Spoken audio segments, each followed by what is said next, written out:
Gabadha ay tahay inaad guursan ma dhahayno gabadha ay tahay inaad weligaa guursan ama aad iska ilaaliso ma dhahayno.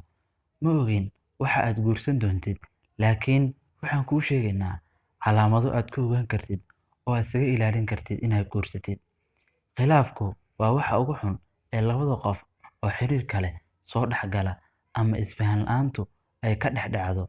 Marka adigoo intaas oo dhan ka hortagaya ama iska ilaalinaya, waxaan kuu sheegaynaa gabadha aan ku wanaagsanayn inaad guursato oo ay tahay inaad ka fiirsato inta aadan guursan. Maaha inaan dad isku diidayno, laakiin waxaan rabnaa inaan dadka u sheegno qof walba inuu ogaado qofka ku habboon ama si uu u heli lahaa qof ay isfahmi karaan. Waxaa jira dad badan oo isguursaday kadibna markay muddo yar wada joogeen ay kala tageen ama khilaaf weyn uu soo dhex galay. Marka adigoo ka baaraandegaya dhammaan khilaafyada iman kara hadhowdii, waa inaad ogaataa qofka aad guursanayso, dabeecadihiisa, iyo qofka aad isfahmi kartaan. Maaha inaan ka hadlayno dumarka oo keliya, sidoo kale raggana waan ka hadli doonaa, waan sheegi doonaa dhaliilaha iyo waxyaabaha aad kala kulmi karto. Maaha ragga oo keliya inay guurkooda ama mustaqbalkooda ay go'aan ka gaari karaan, sidoo kale gabdhuhuna go'aankooda iyo mustaqbalkooda go'aan ayay ka gaari karaan.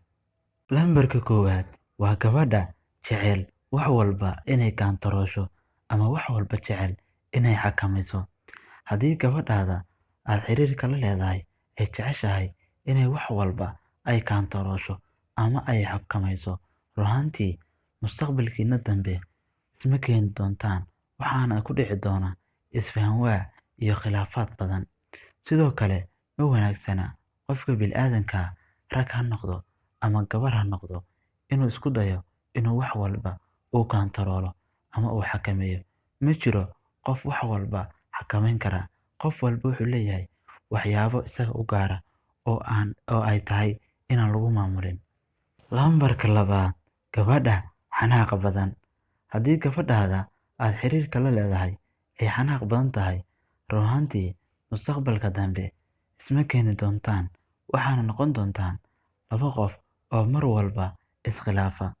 Sidoo kale, haddii gabadhu ay waxyaabo basiida oo aan macno weyn lahayn ay ka xanaaqdo, oo ay tahay mar walba qof xanaaq badan oo wax yar xitaa aan u dulqaadan karin, run ahaantii ma wanaagsana, waxayna keenaysaa khilaafyo badan oo soo noqnoqda.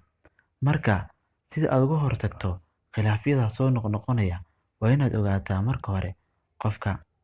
Lambarka saddexaad, gabadha khiyaanada badan.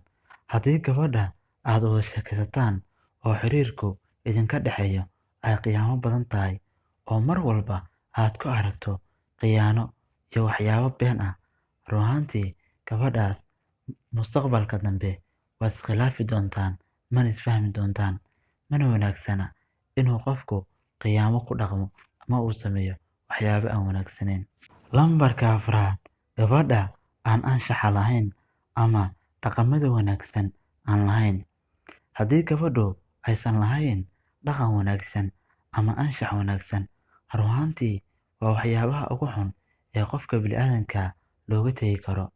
Wax walba oo la sameynayo waxaa kow ka ah anshaxa iyo dhaqanka wanaagsan, laakiin qofku hadduusan lahayn dhaqan wanaagsan iyo anshax, mar walba wuu khilaafka u imaanayaa. Marka haddii gabadhaada ay leedahay dhaqan aan wanaagsanayn, ma wanaagsana. Waad ku mahadsan tahay daawashada muuqaalkan. Fadlan haddii aad nagu cusub tahay, hanaga ilaawin inaad subscribe noo saarto. Mahadsanid.